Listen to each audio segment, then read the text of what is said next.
Hello and welcome again to Not Fake News. This is a great cartoon. Check it out. You should pause it and read it.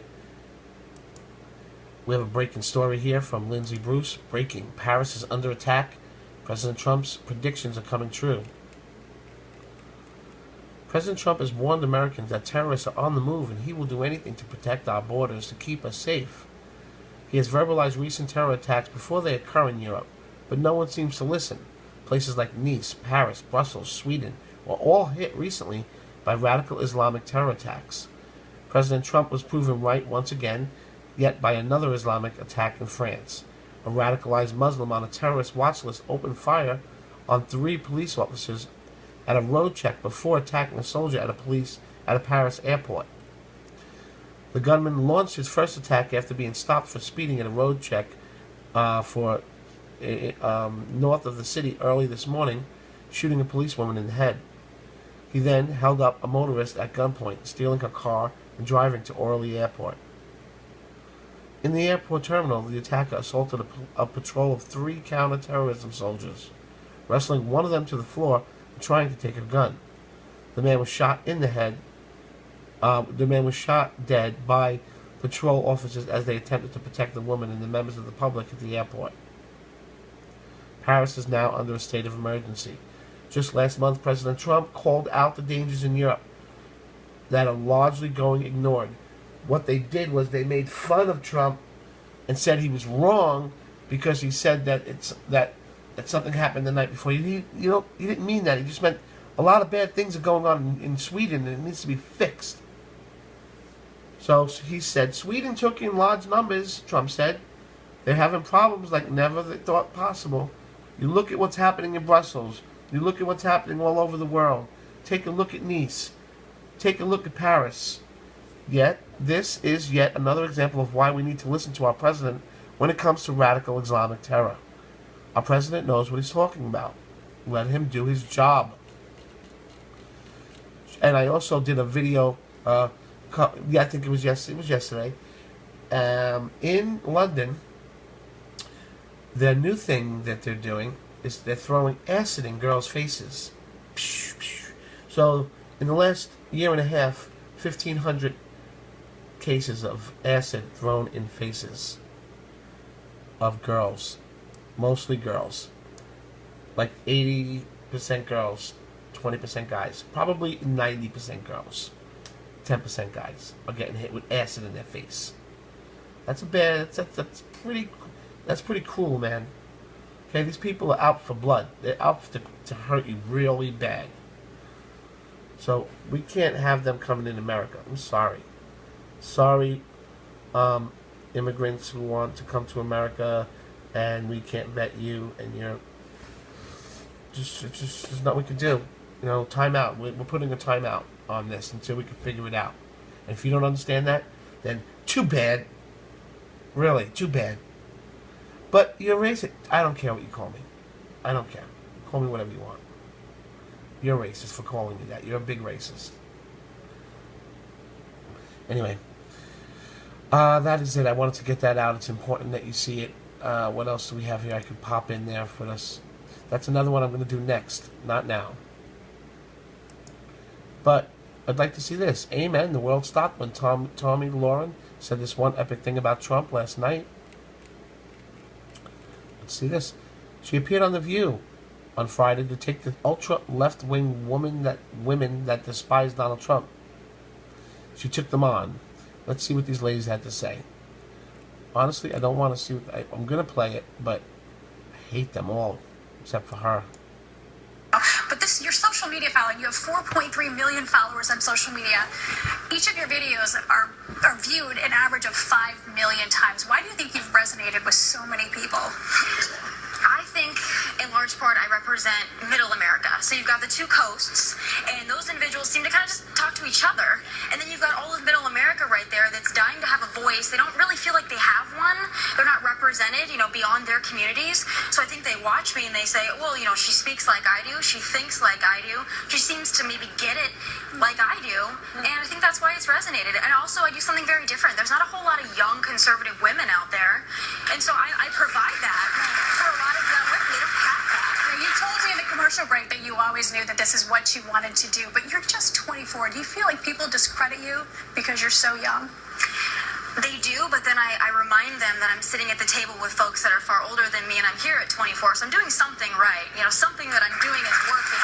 Now, Tomi, far older, please, let's not date us. Not you, ladies. Okay. About Bill Maher. Okay, good. Sarah, you're only 25, so come on. Yeah. Like, I just started to feel old, so let's dial that back. Personally. But let's talk about your voice, and let's talk about some hot topics, because that's what we do here. President Trump's travel ban 2.0, because this is the second one, was blocked earlier this week. 6 federal judges now have said that it's unconstitutional. But you support his plan. Are all those judges wrong?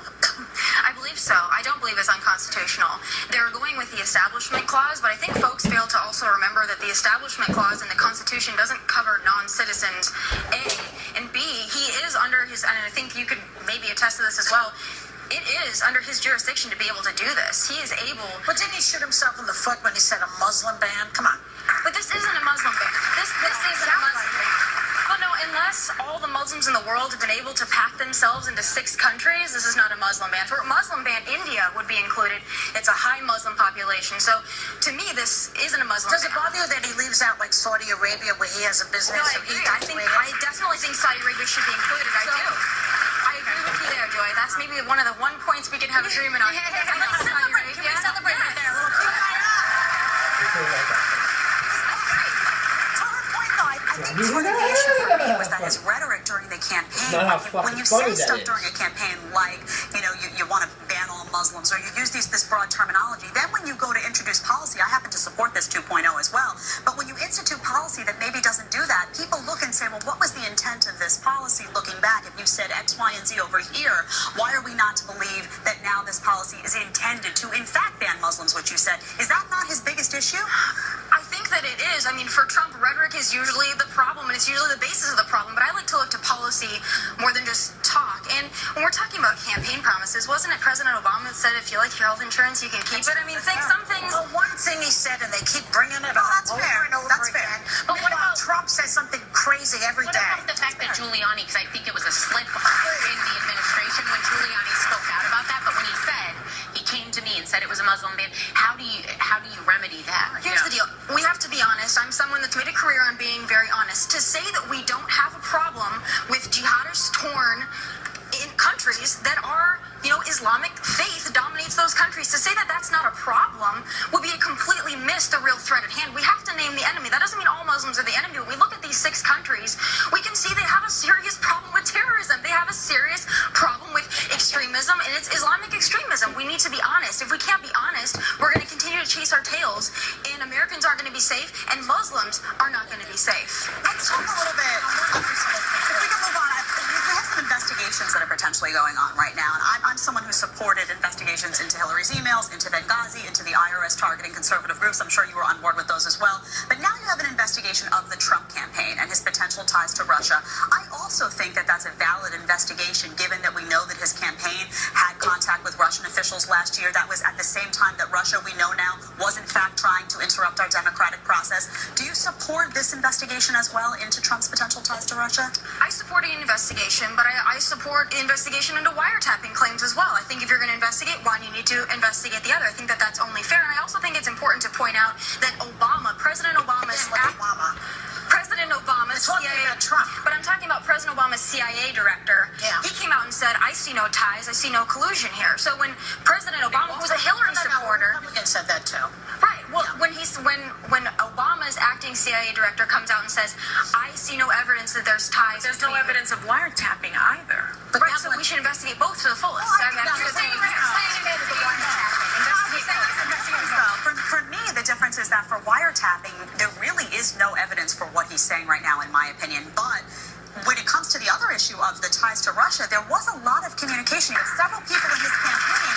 I'm concerned, for me, I don't care who the president of the United States is at the time I'm concerned about protecting the democratic process. So for me, there is a big distinction between those investigations. Because one is more challenging. And that's what we can agree. I think both need to But investigate. they cost money. Well, They yeah. cost money. So if you're going to investigate it, I want to know that I want some reason for the investigation. Otherwise, I don't want taxpayers on the line. All right, let me ask you this question because You know what? we're running out of time. Nobody's We are a show believing about women, that so you we talk care about so women's much, issues a lot. ladies. And mostly female, although we have some lovely men here today.